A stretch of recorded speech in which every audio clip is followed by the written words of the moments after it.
আসসালামু আলাইকুম এভরিওয়ান, আশা করি সবাই অনেক বেশি ভালো আছেন। শীতের সন্ধ্যাগুলোয় মনে হয় না যে ঝাল ঝাল কিছু একটা খাই, সেরকমই ঝাল একটা রেসিপি আজকে আপনাদের সঙ্গে শেয়ার করছি। তো আজকে আমি কাঁচা আলু দিয়ে আপনাদের পাকোড়া তৈরি করে দেখাবো। খুবই অল্প সময়ে এই পাকোড়াটা তৈরি করে নেওয়া যাবে।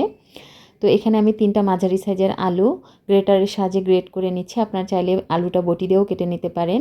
এবার আলুটা গ্রেট করা হয়ে গেলে আমি 2-3 বার পরিষ্কার পানি দিয়ে এটা খুব ভালোভাবে ওয়াশ করে নিব। পাকোড়াগুলো মুচমুচে তৈরি করতে হলে এই স্টেপটা কিন্তু অবশ্যই ফলো করতে হবে। আলুটা খুব ভালোভাবে ওয়াশ করে নিতে হবে। আলুটা খুব ভালো করে ওয়াশ করে নেওয়ার পর পানি ঝরিয়ে এবার আমরা কিছু মশলা দিয়ে আলুটা ম্যারিনেট করে নিব।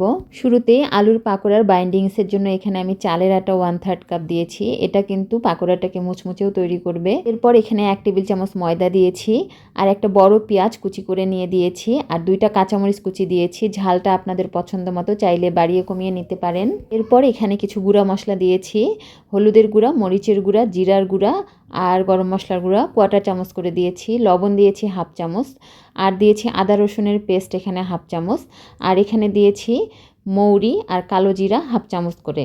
এবার সমস্ত উপকরণ আলুর সঙ্গে খুব ভালোভাবে আমাদের ম্যারিনেট করে নিতে হবে। একটা ব্যাপার অবশ্যই মাথায় রাখতে হবে, এটা কিন্তু খুব চেপে চেপে ম্যারিনেট করা যাবে না, আলতো হাতে আলুটা ম্যারিনেট করে নিতে হবে। এবার আমরা পাকোড়াগুলো ভাজতে চলে যাব। আমি আগে থেকে একটা প্যানে তেল গরম উঠিয়ে দিয়েছি। এই যে এরকম করে আমি এবার পাকোড়াগুলো ছেড়ে দিব। একবারে কিন্তু বেশ কয়েকটা পাকোড়া ভেজে নেওয়া যাবে।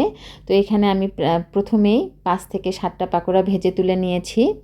তো পাকোড়াগুলো কিন্তু খুব বেশি জাল দিয়ে ভাজা যাবে না, আবার খুব অল্প জাল দিয়েও ভাজা যাবে না। এগুলো মিডিয়াম টু হাই ফ্লেমে আপনাদের ভেজে তুলে নিতে হবে। আপনারা যদি এটা লো ফ্লেমে ভাজতে যান সেক্ষেত্রে কিন্তু পাকোড়াটা মুচমুচে তৈরি হবে না। চুলার আঁচটা অবশ্যই খেয়াল রাখতে হবে। তো দেখতে পাচ্ছেন পাকোড়াগুলো দুই দিকে যখন গোল্ডেন কালার হয়ে এসেছে তখন আমি এগুলো নামিয়ে নিয়ে পরের পাকোড়াগুলো আমি ঠিক একইভাবে ভেজে তুলে নিয়েছি।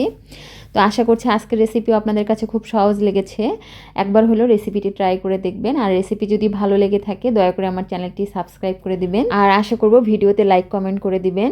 তো আপনারা আমার কাছ থেকে আরও কীরকম রেসিপি দেখতে চান সেটাও জানিয়ে দিবেন, আর আমার রেসিপিগুলো আপনারা কে কোথা থেকে দেখছেন সেটাও জানাবেন। তো ধন্যবাদ সবাইকে পুরো ভিডিওটি দেখার জন্য। সবাই অনেক বেশি ভালো থাকবেন। আল্লাহ হাফেজ।